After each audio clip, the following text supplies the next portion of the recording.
नमस्कार बच्चों, आपका एक बार फिर से स्वागत है हमारे इस चैनल में। आज हम बात करेंगे क्लास 7th के लिए और क्लास 7th का ये चैप्टर नंबर 4 है जिसका नाम है चार्ट इन माइक्रोसॉफ्ट एक्सेल। तो हम लोग पढ़ेंगे इसमें चार्ट कैसे हम बनाते हैं और माइक्रोसॉफ्ट एक्सेल में किस टाइप के चार्ट होते हैं और उनके कंपोनेंट्स के बारे में भी हम डिस्कस करेंगे और चार्ट कैसे बनाएंगे, उनको मूव करेंगे, रिसाइज करेंगे और उसके टाइप को हम चेंज करेंगे, मतलब एक टाइप से दूसरे टाइप में हम चेंज भी करेंगे। उनके स्टाइल के बारे में जानेंगे और उनके लेआउट के बारे में, चार्ट के लेआउट के बारे में भी हम लोग जानेंगे और ये भी जानेंगे कि चार्ट के टाइटल को हम कैसे देते हैं और फिर स्मार्ट आर्ट इंसर्ट करेंगे और स्पार्क लाइन इंसर्ट करेंगे। तो इस चैप्टर में हम लोग ये सब देखेंगे। तो आइए देखते हैं chapter number 4 chart in Excel. तो ये आपका चैप्टर है जिसकी डिजिटल बुक मेरे पास पड़ा हुआ है। तो उस बुक के थ्रू मैं आपको एक एक कॉन्सेप्ट समझाऊंगा। तो सबसे पहले मैं आपको बताता हूँ कि चार्ट क्या है। तो चार्ट क्या होता है? एक पिक्चोरियल रिप्रेजेंटेशन होता है और ये pictorial representation of the data Microsoft Excel offer a wide selection of chart which help you to use data in a pictorial way। Pictorial way का मतलब होता है कोई भी डेटा अट्रैक्टिव फॉर्म में होता है जिससे हम ग्राफिकली आसानी से चीज़ों को समझ सकते हैं। जो भी हमारे पास डेटा होता है उस डेटा से हम आसानी से चीज़ों को समझ सकते हैं। Chart help us to make instant decision based on comparison of number. किसी भी नंबर को अगर हमें कंपेरिजन करना है तो चार्ट सबसे अच्छा तरीका होता है उसको समझने में। Let's see the component of chart. तो ये चार्ट के हमारे पास जो बेसिक कंपोनेंट है उनमें data series, data object and customize chart आता है। तो पिछले लेक्चर में भी मैंने बताया था कि डेटा सीरीज और डेटा ऑब्जेक्ट क्या होता है, हालांकि उसमें मैंने वीडियो नहीं बताया था, आपको ऐसे ही बताया था, थोरोली मैंने बताया था। तो लेट्स सी डेटा सीरीज। तो बिना डेटा सीरीज का मतलब बिना डेटा सीरीज के हम कोई भी चार्ट नहीं बना सकते हैं। डेटा सीरीज का मतलब ही होता है कि हमारे पास एक ऐसा सीरीज हो, मतलब either in a form of row और in a form of column. कुछ डेटा होंगे, उस डेटा के बेसिस पे हम चार्ट बनाते हैं। Either we decide X axis और वाई एक्सिस और we plot that data on respective axis. So it is the foundation of any chart that worksheet data you can use to create. Data series is the content of group of related cell such as one row or one column of data of a worksheet, जो मैंने आपको बताया था। Data object, it is also an important and chart are made of a variety of elements, जिसमें variety of elements होते हैं, that is called object। तो chart के मेन फ़ायदे क्या होते हैं? जब भी हम एक्सेल में चार्ट यूज करते हैं तो उसके मेन फ़ायदे क्या होते हैं? तो पहला फ़ायदा, it is much easier to understand. हम कंसेप्ट को आसानी से समझ सकते हैं। Second, with the help of chart data and information can be presented in an attractive manner. और कोई भी डेटा अट्रैक्टिव मैनर में हम रिप्रेजेंट कर सकते हैं, प्रेजेंट कर सकते हैं कहीं भी। ये चार्ट के फ़ायदे हैं। As compared to simple data statement और chart is more impressive and informative. और अगर हमें अपनी बात को कन्वे कराना है किसी तक तो चार्ट सबसे अच्छा तरीका होता है, सबसे इम्प्रेसिव तरीका होता है अपने इन्फॉर्मेशन को कन्वे कराने के लिए। अब आते हैं टाइप्स ऑफ चार्ट में। तो हमारे पास सबसे पहला जो टाइप होता है ये कॉलम चार्ट होता है। कॉलम चार्ट इसलिए कहते हैं क्योंकि ये कॉलम वाइज इसमें डेटा के रिप्रेजेंटेशन को हम दिखाते हैं, रिप्रेजेंट करते हैं। और यहाँ पे ये लीजेंड बोला जाता है। यहाँ पे आपने हरीश, सुमन और आलोक ये जो डेटा देखा है इसको हम लोग लीजेंड बोलते हैं और ये जो पिलर आप देख रहे हैं इसी को कॉलम चार्ट बोलते हैं। तो कॉलम चार्ट का मेन पर्पज़ होता है कि पिलर के थ्रू आपके डेटा को दिखाना। जिसका स्कोर सबसे दिखा है उसका सबसे ज़्यादा पिलर खड़ा होगा। अब आते हैं बार चार्ट। बार चार्ट को अगर हम कॉलम चार्ट को ही एक्स एक्सिस को वाई एक्सिस कर दें और वाई एक्सिस को एक्स एक्सिस कर दें तो वो बार चार्ट हो जाएगा। अब ये कॉलम चार्ट है, अगर मैं इसको ऐसे कर देता हूँ तो ये बार चार्ट हो जाएगा। देखिए वापस दिखाते हैं हम आपको। That is the representation of bar chart. अब ये एक्स एक्सिस में नाम हो गया, वाई एक्सिस में वैल्यूज़ हो गई। तो ये बार चार्ट हो गया। Bar chart can be represented in a tabular format as well as in pattern of columns. The chart show data changes over a period of time and comparison with some specific or individual items. तो ज़्यादा आपको नहीं देखना है, आपको बस ये जानना है कि बस उतना ही होता है जो कॉलम में होता है। केवल डिफरेंस इसका ये है कि इसमें हम क्या करते हैं, जो हमारे पास डेटा होता है उसको हम एक्स एक्सिस में वैल्यू, वाई एक्सिस में वैल्यू रखते हैं और एक्स एक्सिस में अपने डेटा का रिप्रेजेंटेशन करते हैं। अब आते हैं लाइन चार्ट में। Line chart can display continuous data over the time. Okay, अब इसमें क्या होता है, कंटिन्यूएशन में एक टास्क होता है। अभी तक क्या था, कॉलम चार्ट में क्या था या बार चार्ट में हमने क्या देखा था कि हर बार डेटा 0 से शुरू होता है। अब इसमें 0 से शुरू नहीं होगा, इसमें डेटा हमारा जहाँ ख़त्म हो रहा है आगे वहीं से कंटिन्यू करता है। और अगर हम अपने कॉलम चार्ट को ही ऊपर के लाइन को मिला लें तो ये लाइन चार्ट बन जाता है। केवल ऊपर के लाइन को अगर हम मिला लेते हैं, टॉप एक्सिस को केवल मिला लेते हैं तो ये लाइन चार्ट बन जाता है। अब आते हैं एरिया चार्ट। लाइन चार्ट के नीचे मतलब बिल्कुल जो एक्सिस के प्लॉटिंग तक जितने भी हमारे कलर शेड करेंगे वो हमारे एरिया चार्ट आ जाएंगे। अभी देखिए डेफिनेशन में भी लिखा हुआ है, it display the magnitude of changes over time, it also shown relationship are part to a whole by displaying the sum of plotted areas and values। अब आते हैं पाई चार्ट पे। पाई चार्ट सर्कुलर होता है, circular form में होता है। This chart has a shape of round pi cut into pieces of slice. देखिए स्लाइस में होता है। सपोज दैट कोई एग्ज़ाम हो रहा है और कुछ बच्चे मतलब कुछ पूरे एग्ज़ाम का अगर आधा नंबर पा जाते हैं तो उसका पूरा एरिया हाफ़ हो जाएगा। ये जो सर्कल है इसका पूरा एरिया हाफ़ हो जाएगा और जो जिस हिसाब से मार्क्स पाता उसका परसेंटेज निकाला जाएगा और इस सर्कुलर एरिया में उसको उतनी सी परसेंटेज के हिसाब से पीसेस मिल जाएंगे। तो इसे हम बोलते हैं पाई चार्ट। अब आते हैं डोनट चार्ट में। डोनट चार्ट कंपैरिजन चार्ट है, इसमें एक से अधिक डेटा सीरीज हो सकती है और यही पाई चार्ट में केवल एक ही डेटा सीरीज को हम डिस्कस करते हैं और डोनट चार्ट में हम एक से अधिक डेटा सीरीज पे डिस्कस कर रहे हैं। तो ये हमारा पाई चार्ट है। अब आते हैं scatter chart. The scatter chart and line chart are almost similar but scatter chart is display with a scrabble in line whereas the line chart is used connected line. Okay, अब देखिए difference क्या है scatter chart में line chart में। Line chart में हम लोगों ने देखा था जो टॉप मोस्ट हमारे पॉइंट्स होते हैं उनको मैच करा देते हैं, जबकि स्कैटर चार्ट में क्या होते हैं, जितने भी स्क्रबल होते हैं लाइन में उनको हम डिस्प्ले कराते हैं। देखिए यहाँ दिखा हुआ एक से अधिक लाइन है, उसको मैं ऊपर को स्क्रबल करा दिया गया है, मतलब पॉइंट बना के उसको मिला दिया गया है। जब आप किसी डेटा सीरीज को लेंगे और जब चार्ट बनाएंगे एक्सेल में तब आपको ये और अच्छे से समझ में आएगा। Now next chart is radar chart. Radar chart plot data in a concentric irregular circles. Concentric irregular circles का मतलब होता है ये 4 डायरेक्शंस में अगर आप किसी चार्ट को प्लॉट करते हैं तो वो रडार चार्ट बोला जाता है। रडार का मतलब ये होता है कि चारों डायरेक्शन में इक्वली मूवमेंट करना।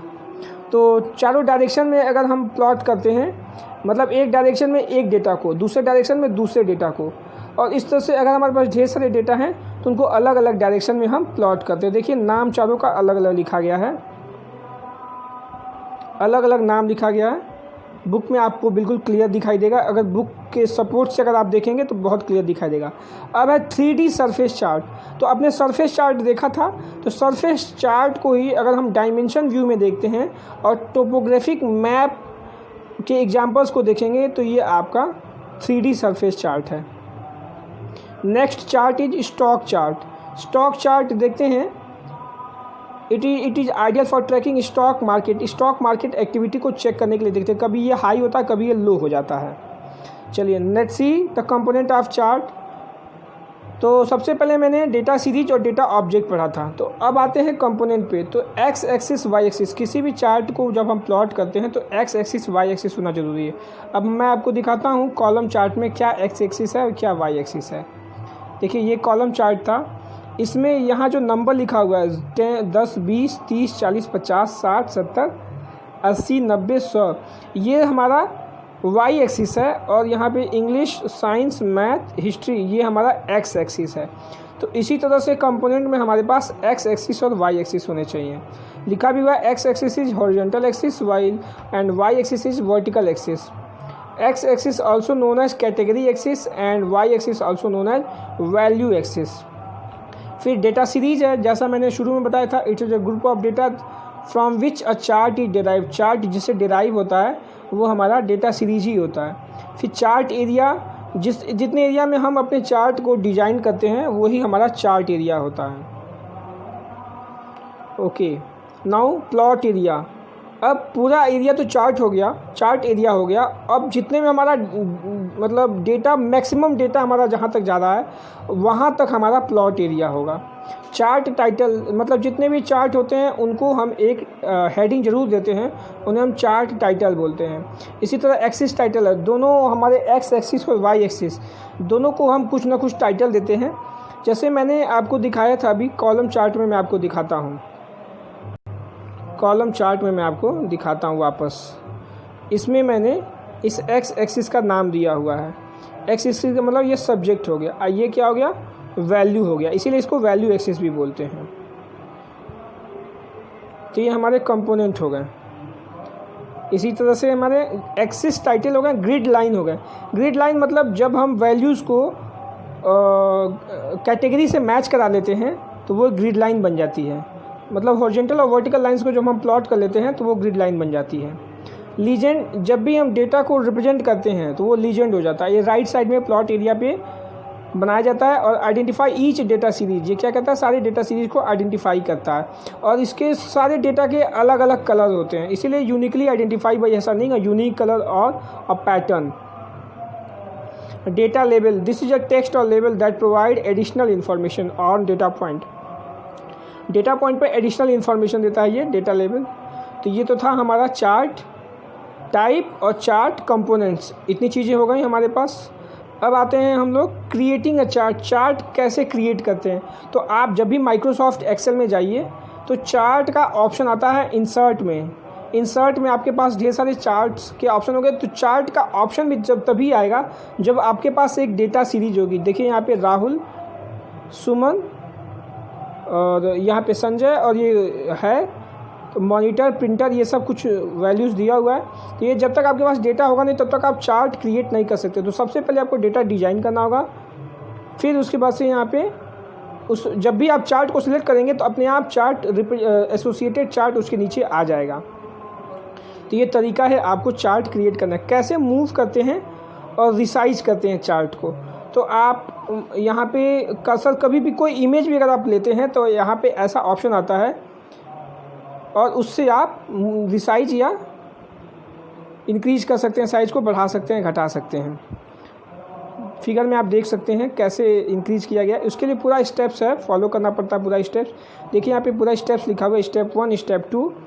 क्या करते हैं, मूव करने के लिए click on empty area of the chart, excel select the chart and surrounded it with handles, move mouse over the edge on the chart, the mouse pointer changes to plus symbol. फिर third option, click then drag the chart to a new location on a worksheet. A dimmed grey border represented the chart as you move it on the worksheet. Release your mouse button, Excel move the chart. और इस तरह से chart का आप movement कर सकते हैं।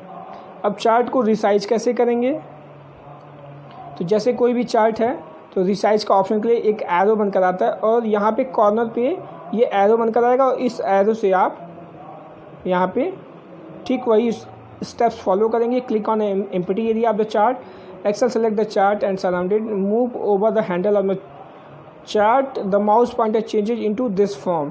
फिर third option, click and drag a handle to resize the chart. बस उसी को हम क्लिक करके हैंडल करके रिसाइज कर देते हैं और चार्ट हमारा छोटा हो जाता है। और बिल्कुल वही प्रोसेस है जैसे हम मूव कर देते हैं। मूव हम एक नए लोकेशन पे करते हैं। ओके, अब कोई चार्ट है ऑलरेडी हमने बना रखा है, उसको हम दूसरे टाइप में चेंज करना चाहते हैं। लेट्स सी कैसे चेंज कर सकते हैं। ये पूरा स्टेप हमारे पास दिया हुआ है, changing the type of chart. इसके की कुछ स्टेप्स हैं, 6 स्टेप्स हैं। सबसे पहले फिगर में हम आपको बताते हैं कि कैसे चेंज करते हैं। ऑलरेडी हमने चार्ट बना रखा है, फिर दूसरा चार्ट हम लेंगे, सेलेक्ट करेंगे। तो देखिए steps, click on an empty area of the chart, किसी एम्प्टी एरिया चार्ट के किसी एम्प्टी एरिया को सिलेक्ट करेंगे। डिजाइन टैब में जाएंगे, चेंज चार्ट टाइप ऑप्शन को क्लिक करेंगे।